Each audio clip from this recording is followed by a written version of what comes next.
આજે અબડાસા તાલુકાના ભાચુંડા ગામમાં આવ્યા છીએ, જ્યાં કનેથી એક છોકરો નલિયા સરકારી હોસ્પિટલના આંદોલન વખતે જેમણે રજૂઆત કરી હતી એ ગામમાં, અને અહીંયા કને આવ્યા પછી એક સરસ વાત એ દેખાણી કે દરેક સમાજના લોકોને ભૂખ છે પોતાના બાળકોને ભણાવવાની,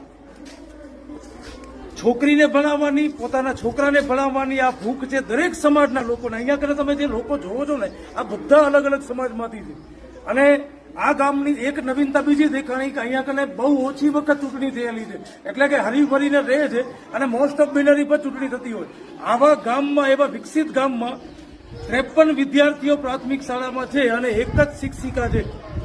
શિક્ષિકા બહેનનો ખૂબ ખૂબ આભાર કે બહુ સારું શિક્ષણ છે, બધા એમના વખાણ કરે છે. પણ એક શિક્ષક 53 વિદ્યાર્થીઓને કેવી રીતે ભણાવી શકે, આ મોટો પ્રશ્ન ચિહ્ન અબડાસાના ધારાસભ્ય અને કચ્છના સાંસદને થાય છે.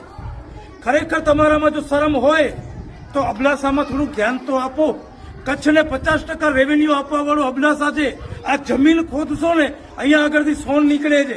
આ તમારા માટે, તમારા ઘર ભરવા માટે નથી. આ અબડાસામાં આરોગ્ય અને શિક્ષણ આ બંને સારું આપવું એ જવાબદારી તમારી છે, કચ્છના સાંસદની છે, અબડાસાના ધારાસભ્યોની છે. હું નથી કહેતો કે હું જ કરું, હું આવ્યો છું, આ મુદ્દા ઉપર રજૂઆત કરી છે. હવે તમારી જવાબદારી છે પ્રદ્યુમનસિંહ જાડેજા સાહેબ અને વિનોદભાઈ ચાવડા સાહેબ, હવે તમે અબડાસા માટે કેટલું કામ કરો છો. અહીંયા આગળ શિક્ષકો નથી તો કેટલી વહેલી તકે શિક્ષકોની તમે ભરતી કરાવો છો. નલિયા સામૂહિક આરોગ્ય કેન્દ્રમાં એક પણ ડોક્ટર નથી, કેટલી વહેલી તકે ત્યાં કને ડોક્ટરોની ભરતી કરાવો છો.